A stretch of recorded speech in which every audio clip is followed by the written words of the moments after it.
ड्रामे की स्टार्टिंग में गोंग वैनिंग और अपने भाई जिंग से कहता है कि तुम लोग मेरे साथ ऐसा क्यों कर रहे हो। जिंग कहता है कि भाई अब तुम ग्रुप को मुझ पर छोड़ दो, मैं उसे अच्छे से हैंडल करूंगा। और वो गोंग को चाकू मारने लगता है। फिर वो दोनों गोंग को वहीं छोड़कर चले जाते हैं।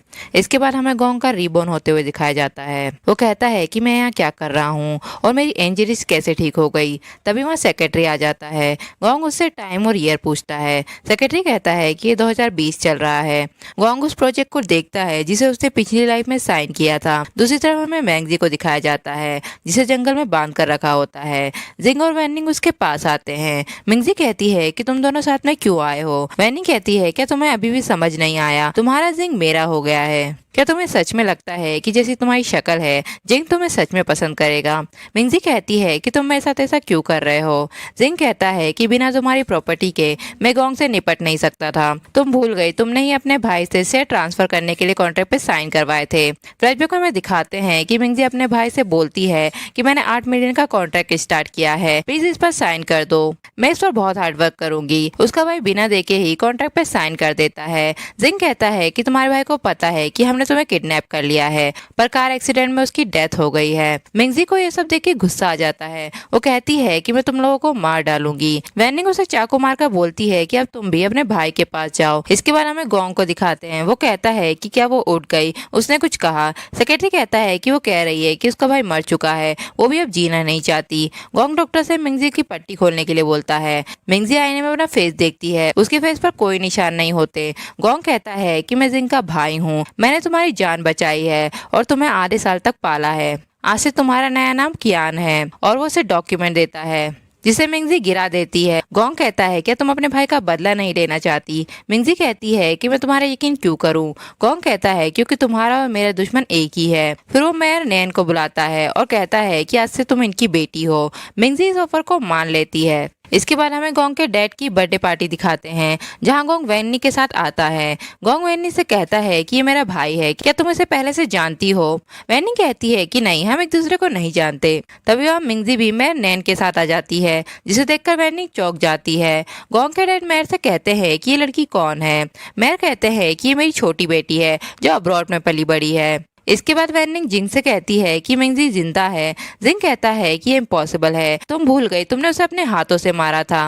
वैनिंग उसके करीब आने लगती है। जिंग कहता है कि बाहर बहुत सारे लोग हैं, मुझसे दूर रहो। वैनिंग कहती है तो क्या हुआ, तुम किससे इतना डर रहे हो। दूसरी तरफ गोंग मिंगजी को बता देता है कि तुम्हारा पहला मिशन जिंग को अपनी ओर अट्रैक्ट करना है। वो 9 बजे ठीक तुम्हें बैल्कनी के पास मिलेगा।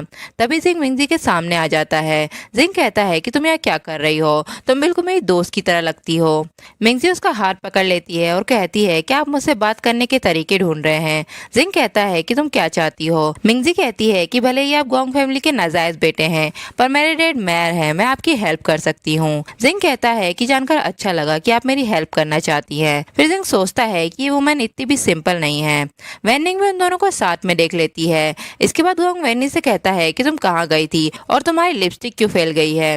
वैनिंग कहती है कि मैं वॉशरूम में जाकर इसे ठीक करती हूँ। वॉशरूम में मिंगजी भी होती है। वैनिंग उससे कहती है कि आप तो बहुत खूबसूरत है, आपके चेहरे पर तो कोई दाग भी नहीं है, क्या मैं आपकी फ्रेंड बन सकती हूँ। और वो रिंग को मैंगजी के बैग में रख देती है। मैंगजी कहती है कि अभी मुझे जाना है, हम बाद में बात करेंगे।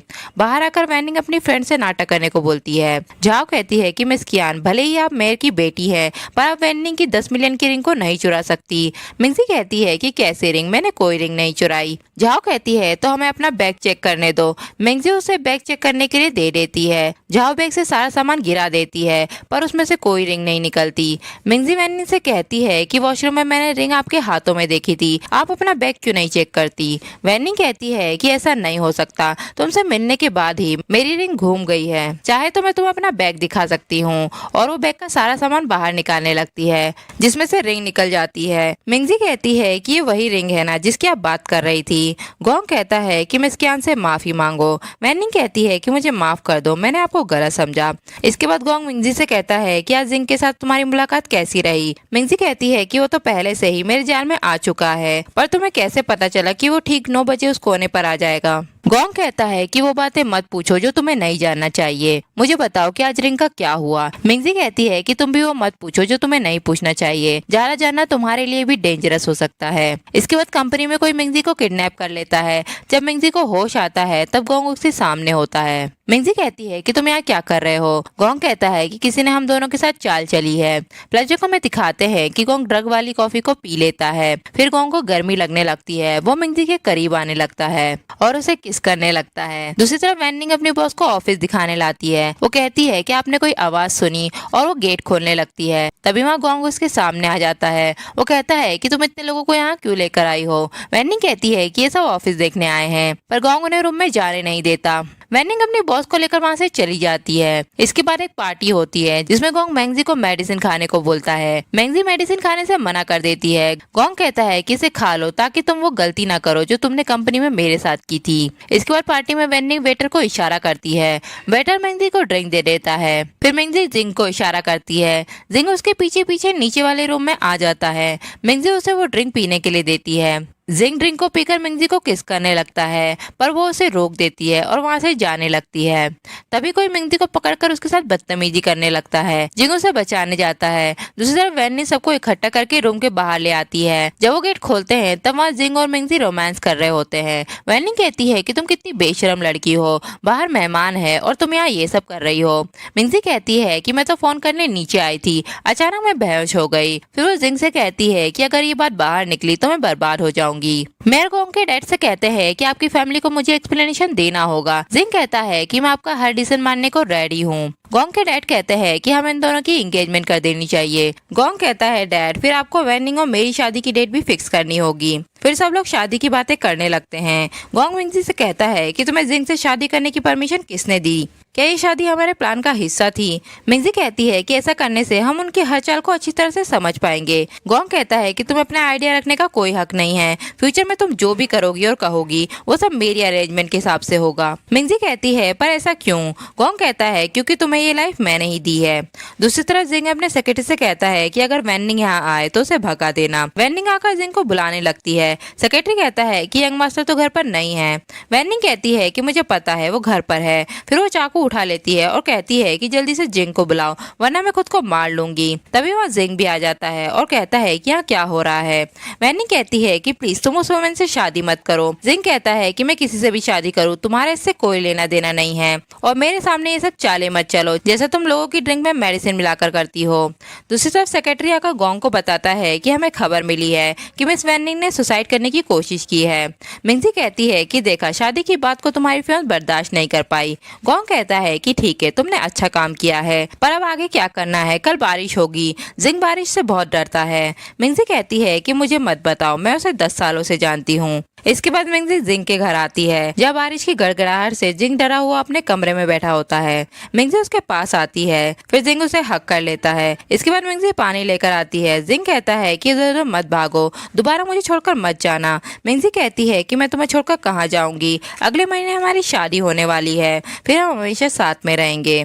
इसके बाद मिंगजी गोंग से कहती है कि सब कुछ बहुत अच्छा चल रहा है, वो मुझ पर धीरे धीरे भरोसा करने लगा है। गोंग कहता है कि उसे तुमसे प्यार करने दो ताकि उसे पता चले कि जिससे प्यार किया जाता है उसका धोखा देना कैसा लगता है। फिर वो मिंगजी को एक पेन ड्राइव देता है। मिंगजी कॉन्ट्रैक्ट लेकर जिंग के पास आ जाती है। वो कहती है कि मुझे शेयर होल्डर से और ज्यादा शेयर्स खरीदने हैं। जिंग कॉन्ट्रैक्ट को चेक करने लगता है। मिंगजी कहती है अब तुम मुझ पर डाउट करोगे, जल्दी से इस पे साइन कर दो, मैंने तुमसे इतना भी ज्यादा पैसा नहीं मांगा है। जिंग कहता है कि ठीक है और वो साइन कर देता है। वैनिंग भी ये सब देख लेती है। फिर मिंगजी रेस्टोरेंट में गोंग से मिलने आती है। वैनिंग उनका पीछा कर रही होती है पर मिंगजी उसे देख लेती है। फिर वो दोनों उठकर वहाँ से चले जाते हैं। वैनिंग आकर जिंग को बताती है कि तुम्हारी कियान तो दूसरे लड़कों को डेट कर रही है। जिंग कहता है कि तुम्हारे पास क्या एविडेंस है। तभी जिंग के पास कॉल आता है कि आपके शेयर्स में गिरावट हो गई है। वैनिंग जिंग से कहती है कि मैंने तो तुमसे पहले ही कहा था कि उसकी कियान पे भरोसा मत करो, पर तुमने मेरी एक बात भी नहीं सुनी। उसने तुमसे 50 मिलियन ले लिए शेयर्स में सट्टा लगाने के लिए। तभी वहाँ मिंगजी भी आ जाती है। जिंग कहता है कि तुमने कितना पैसा लॉस कर दिया है। मिंगजी कहती है कि मैंने जो कुछ भी खरीदा उस पर मैंने प्रॉफिट कमाया है और वो जिंग को मोबाइल दिखाती है। जिंग कहता है कि मैंने तुम्हारी जैसी समझदार औरत कभी नहीं देखी। इसके बाद मिंगजी कई प्रोजेक्ट को जीतकर धीरे धीरे जिंग का विश्वास जीतने लगती है। जिंग उसे अपनी कंपनी में मेन पोजीशन पोजीशन पे रख लेता है। मिंगजी कहती है कि मेरे पास एक और प्रोजेक्ट है, मैं एयरलाइंस खरीदना चाहती हूँ। सभी लोग चौंक जाते हैं। वैनिंग कहती है कि तुम नींद में बातें कर रही हो, अगर ये प्रोजेक्ट फेल हो गया तो क्या होगा। मिंगजी कहती है कि मुझ पर ट्रस्ट करो, ऐसा नहीं होगा। जिंग कहता है कि ठीक है, मैं तुम्हारे साथ हूँ। इसके बाद गोंग के डैड अपने बेटों की एंगेजमेंट पार्टी रखते हैं। वो कहते हैं कि आज की इस खुशी के मौके पर मैं अपनी कंपनी का नया प्रेसिडेंट अनाउंस करूंगा। तभी सेक्रेटरी आकर उन्हें मोबाइल पर न्यूज दिखाने लगता है। जिंग का सेक्रेटरी उसे बताता है कि कंपनी के लिए बुरी खबर है, एयरलाइन का प्लेन क्रैश हो गया है। ये सुन के जिंग के पैरों तले जमीन खिसक जाती है और उसे चक्कर आने लगते हैं। दूसरी तरफ गोंग मिंगजी से केयरफुल रहने को बोलता है। मिंगजी कहती है कि तुम अपनी फियांस को कंट्रोल नहीं कर सकते। गोंग कहता है कि मैं उसे कंट्रोल नहीं कर सकता, पर मैं तुम्हें कंट्रोल कर सकता हूँ। मिंगजी कहती है कि अब तुम कहाँ जा रहे हो। गोंग कहता है मैं अपने भाई में और आग लगाने जा रहा हूँ। फिर गोंग जिंग के पास आता है। जिंग उसे मारने लगता है। गोंग कहता है कि ये बिजनेस है, इसमें प्रॉफिट और लॉस होना आम बात है। जिंग कहता है कि मुझसे दूर रहो, तुम यहाँ मेरे मजे लेने आए हो ना। गोंग कहता है कि ऐसा नहीं है, मैंने उस प्रोजेक्ट को 2 दिन पहले ही देखा था, मुझे लगा कि तुम इस पर अच्छा पैसा कमा लोगे। मैंने तो तुम्हें देने के लिए गिफ्ट भी रेडी कर लिया था, पर लगता है कि आज का दिन सही नहीं है। जिंग कहता है कि तुम क्या कहना चाहते हो। गोंग कहता है कि मैंने तुम्हारी मॉम के डेथ का पता लगाया, मुझे एक अजीब सी बात पता चली है। तुम्हारी मॉम 8 सालों से बीमार थी, फिर भी वो काफी हेल्दी थी, फिर अचानक उनकी मौत कैसे हो गई। मुझे पता चला है कि तुम्हारे प्यारे डैड ने उनकी ट्यूब हटवा दी थी। जिंग उन एविडेंस को देखने लगता है। इसके बाद वैन ने मिंगजी को थप्पड़ मारती है और कहती है कि तुम्हारी वजह से कंपनी ने अपना सारा पैसा खो दिया है। मिंगजी कहती है कि तुमने खाना नहीं खाया, ठीक से मारो, और वो उसका हाथ पकड़कर खुद को मारने लगती है। जिंग आकर वैनी को धक्का दे देता है और कहता है क्या तुम पागल हो गई हो। वैनी कहती है कि तुम अंधे हो गए हो जो इसका साथ दे रहे हो, इसने तुम्हारा सारा पैसा बर्बाद कर दिया है। जिंग वैनी को वार्न करने लगता है। तभी वहाँ गोंग के डैड भी आ जाते हैं और जिंग से कहते हैं कि तुम्हारी वजह से खानदान का इतना सारा पैसा लॉस हो गया है और तुम यहाँ तमाशा कर रहे हो। जिंग को अपने मॉम की डेथ के मूवमेंट याद आने लगते हैं और वो अपने डैड से लड़ने लगता है। वो कहता है कि तुम्हारी वजह से मेरी मॉम मर गई और वो उन्हें पंच मारने लगता है। तभी गार्ड आकर उन्हें अलग कर देते हैं। सुबह जिंग मिंगजी के पास आता है। वो कहता है कि मैं तुम्हें अपने साथ रहने के लिए ले जाने आया हूँ। फ्लैशबैक में दिखाते हैं कि जिंग अपने डैड से माफी मांगने लगता है। वो कहता है कि मुझसे गलती हो गई, मैं थोड़ी देर के लिए कंफ्यूज हो गया था। उसके डैड उसे धक्का दे देते हैं। तब जिंग खुद को चाकू मार लेता है और कहता है डैड क्या अब आप मुझे माफ कर सकते हैं। प्रेजेंट में जिंग कहता है कि मैंने अपने डैड से सुलह कर ली है, अब तुम मेरे साथ घर पर रहने चल सकती हो। मिंगजी उसके साथ घर चली जाती है। इसके बाद गोंग के डैड जिंग और गोंग को अपने पास बुलाते हैं। वो कहते हैं कि हमारी कंपनी एक बड़ा इंटरनेशनल प्रोजेक्ट साइन करने वाली है। एमएसके के प्रेसिडेंट मिस्टर चैन चाइना वापस आ रहे हैं, हमें ये प्रोजेक्ट उनके साथ जीतना होगा। तुम दोनों में से जो भी ये प्रोजेक्ट जीतेगा मैं उसे कंपनी का सीईओ बनाऊंगा। इसके बाद गोंग मिंगजी से जिंग के प्रोजेक्ट की इंफॉर्मेशन निकालने को बोलता है। मिंगजी जिंग के रूम में रिकॉर्डर लगा देती है। जिंग कहता है कि तुम यहाँ क्या कर रही हो।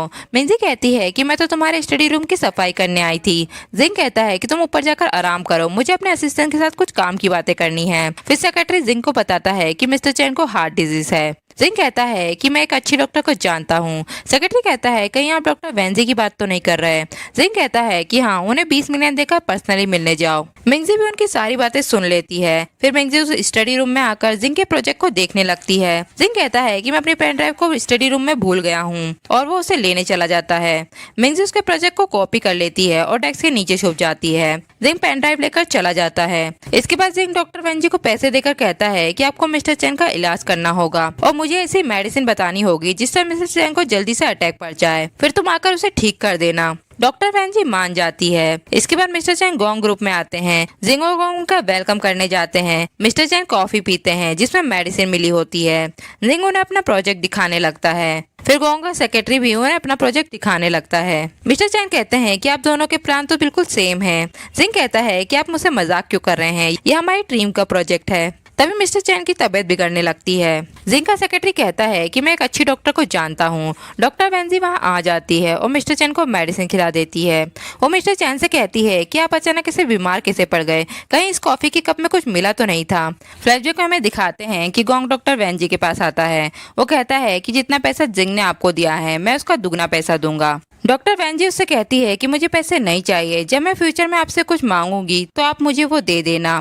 फिर डॉक्टर वैन जी मैंग जी को अपने पास बुलाती है और कहती है कि जब ये मैटर सॉल्व हो जाएगा तो तुम ये लेटर गोंग को दे देना। प्रेजेंट में डॉक्टर वैन जी मिस्टर चैन से हॉस्पिटल जाने को बोलती है। जब गोंग बाहर आता है तब मैंग जी उसके सामने खड़ी होती है। वो गोंग को डॉक्टर वैन जी का लेटर देती है।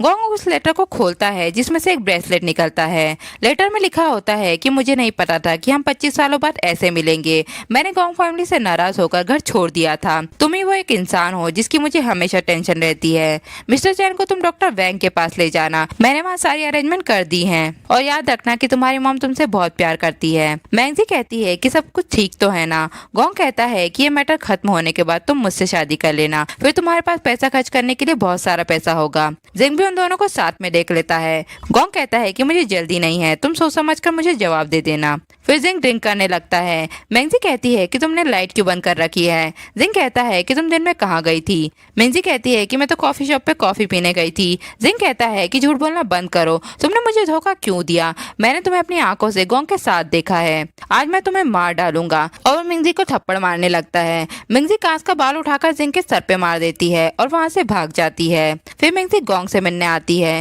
गोंग कहता है कि शादी के लिए हम वेट कर सकते हैं, तुम्हें इतनी जल्दी जवाब देने की जरूरत नहीं है। पर मिंग जी कोई जवाब नहीं देती। गोंग कहता है कि तुम कहाँ खो गई हो, मैं तुमसे बात कर रहा हूँ। फिर वो मिंग जी की सूजी हुई आंखें देख लेता है और कहता है कि उसने तुम्हें मारा है ना, मैं उसे नहीं छोड़ूंगा। मिंग जी कहती है कि ऐसा मत करो, मुझे अपना लास्ट प्लान बताओ। गोंग कहता है कि मेरे पास कोई प्लान नहीं है, मैं उसे जान से मारना चाहता हूँ। मिंग जी कहती है कि तुम उसे मार नहीं सकते, अभी हमें उसे और टॉर्चर करना है। इसके बाद गोंग जिंग को किडनैप करवा लेता है और उसे पिटवाता है। मिंग जी गोंग से कहती है कि तुमने ऐसा क्यों किया, तुम्हारे ऐसे करने की वजह से हमारा प्लान बिगड़ सकता है। अब मुझे बताओ कि हमें आगे क्या करना है। गोंग कहता है कि मैंने हर चीज प्लान की, मुझे पता चला कि एक चीज मैंने कभी प्लान नहीं की थी कि मुझे तुमसे प्यार हो जाएगा।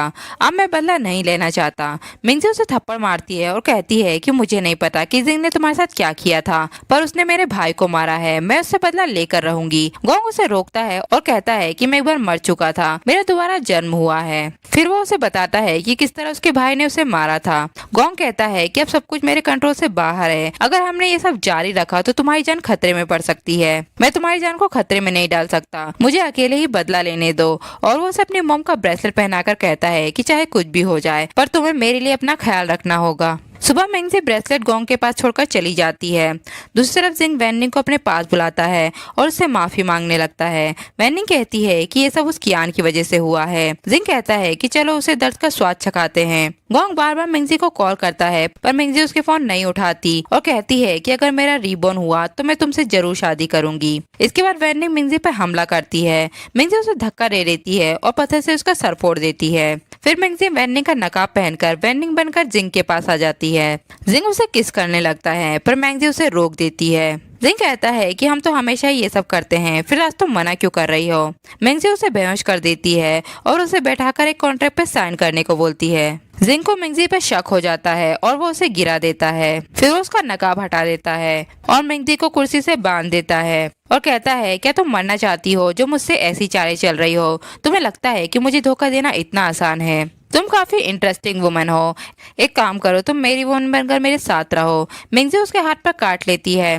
तभी वहाँ वैनिंग भी आ जाती है। मिंगजी उन्हें देखकर हंसने लगती है और कहती है कि तुम दोनों कितने बेवकूफ हो, क्या तुम सच में भूल गए कि मैं कौन हूँ। मेरा चेहरा ध्यान से देखो, मैं लीन मिंगजी हूँ जिसे तुम लोगों ने मार दिया था। तुमने मेरी फैमिली को बर्बाद कर दिया, अब मैं तुम्हें नर्क में भेजने आई हूँ। और वो अपने हाथ खोलकर वैनिंग से चाकू छीन लेती है पर जिंग उसे पकड़ लेता है। वैनिंग कहती है कि तुम रुक क्यों गए, तुम इसे मारते क्यों नहीं। फिर वो जिंग का हाथ पकड़कर मिंगजी को चाकू मार देती है। तभी वह गोंग और उसके गार्ड भी आ जाते हैं। गोंग कहता है कि जल्दी से एम्बुलेंस को बुलाओ। मिंगजी उनकी बातों को रिकॉर्ड कर लेती है। गोंग अपने गार्ड से जिंग और वैनी को ले जाने के लिए बोलता है। मिंगजी गोंग को रिकॉर्डर देकर कहती है कि ये सब अब मैं तुम पे छोड़ती हूँ। गोंग कहता है कि ऐसी बातें मत करो, तुम ठीक हो जाओगी, हम फ्यूचर में एक साथ रहेंगे। मिंगजी कहती है कि मैंने अपना बदला ले लिया है, अब मैं अपने भाई के पास जा रही हूँ। गोंग कहता है कि ऐसा नहीं होगा, मैं तुम्हें हॉस्पिटल लेकर चलता हूँ। मिंगजी कहती है कि तुम जानते हो ना कि मैं गलत थी, मुझे भूल जाना और अपनी लाइफ अच्छे से जीना। ये कहकर वो मर जाती है।